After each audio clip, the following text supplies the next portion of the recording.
Selamat pagi sahabat petani, khususnya adik-adikku kaula muda calon petani sukses.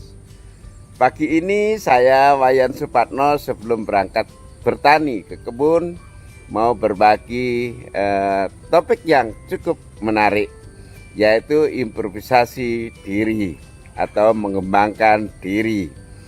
Sebelum panjang lebar saya urai tentang improvisasi diri, saya berikan sebuah ilustrasi. Seorang bernama Rahmat sebagai petani jeruk. Biasanya ketika panen dijual dengan harga 6.000 per kilogram. Tapi sayang kali ini saat panen, tempat dia menjual ternyata ada barang sama jeruk juga. Sayangnya berbeda, mutunya lebih bagus, dikemas dengan apik, narasinya yang humanis memancing orang lain untuk membeli.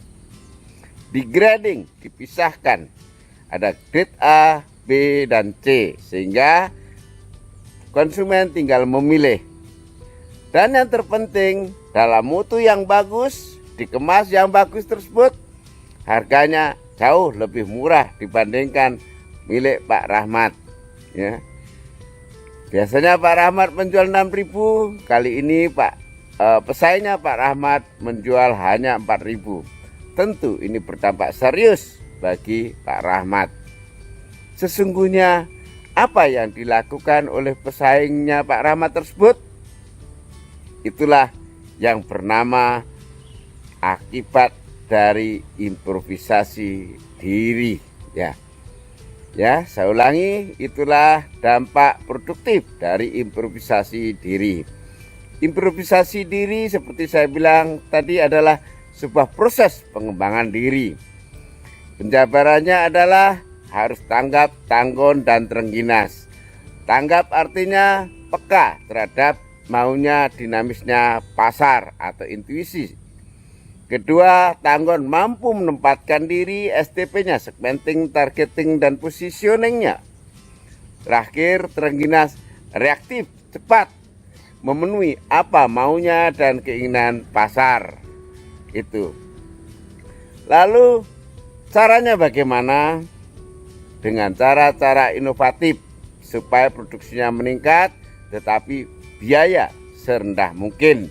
Ketika biaya serendah mungkin dibagi hasil setinggi mungkin dalam mutu yang sama, ketemulah harga pokok produksi atau HPP serendah mungkin. Ketika HPP rendah tapi pasar kita berebut, maka pemilik HPP terendah itulah pemiliknya dan dialah yang berhak untuk meneruskan usahanya untuk tetap lestari.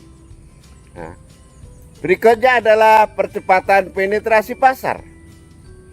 Ketika HPP kita sudah rendah, mutunya sudah bagus, maka dibutuhkan strategi penetrasi pasar supaya mampu melakukan percepatan menguasai pasar. Ya, itu. Terakhir, bagaimana cara konsolidasi menghitung kekuatan baik personil maupun material untuk mengatur langkah strategi berikutnya. Itulah bagian dari improvisasi diri. Mari kita menjadi calon penerus bangsa yang senantiasa membekali diri, diantaranya ilmu tentang improvisasi diri. Salam tetap sehat, salam tetap inovatif dari saya Wayan Supatno, Pak Tani.